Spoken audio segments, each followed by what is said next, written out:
Hi everyone, and in this video I will show you how to turn the sound recognition on your iPhone.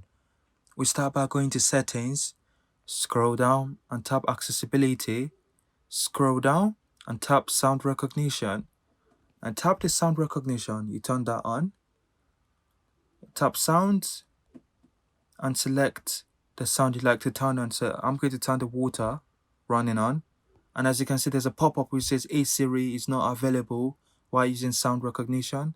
Select turn on sound recognition, and I'm going to turn the door knock on too. And when I'm done, I'll select the tap back button here. And when my iPhone detects the sound that I turned on, it will alert me, just like this.